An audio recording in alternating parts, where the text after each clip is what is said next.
entraînement en poutre. Ce jour-là, je me suis dit, je ne fais que poutre parce que de toute façon, après, je vais m'entraîner dans mon nouveau club. Donc, je vais garder un peu des forces pour le reste de ma semaine.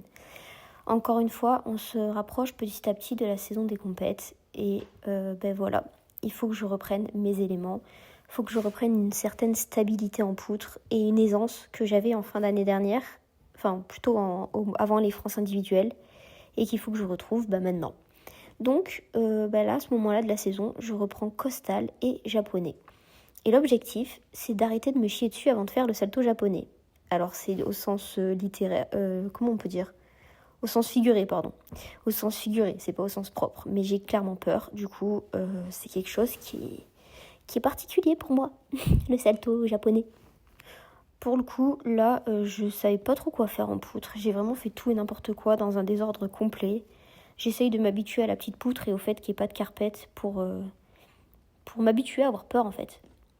Et surtout, faire des éléments que je n'apprécie pas et qui me font peur. Ensuite, je suis allée sur la poutre faire du salto costal. Et malheureusement, j'ai eu beaucoup de mal avec mon battement I et mon axe sur la poutre. Donc j'ai mis vraiment le trépied pour voir pourquoi je tombe. Et ça sert à rien de taper la poutre. Le problème vient de moi, pas de la poutre. Et on le voit très bien, le problème, pourquoi je ne suis pas dans l'axe. Et c'est pas grave. Ceux qui vont peut-être demander d'où vient le juste au corps, c'est un juste au corps de la marque Hollingston, mon nouveau partenaire, mon nouveau... comment on peut dire ? Je suis ambassadrice de cette marque en fait. Et maintenant, avec le code Snooki, vous avez 10% sur le site. Et les justos, voilà, je suis en train de montrer la marque à une copine. Les justos sont vraiment magnifiques et les strass sont fous. La finition, c'est une qualité supérieure. Alors les prix peuvent être un peu plus chers par rapport à ce que je proposais avant. Mais en fait, la qualité est tellement au-dessus que ça vaut le coup, quoi. Voilà, j'ai parlé de la marque. Après, de toute façon, à chaque fois qu'on me demandera, je répondrai en commentaire de quelle marque il s'agit.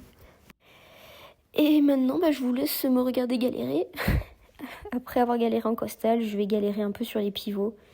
J'essaye d'en faire à chaque fois pour garder le pli, mais je sais pas si je vais faire ça en compète. En vrai, je suis pas sûre de moi.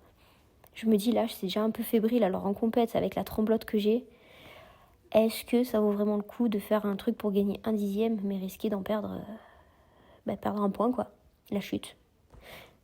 Exactement comme ça. C'est bien, j'illustre mes propos. Et la réussite ? Ah non, toujours pas.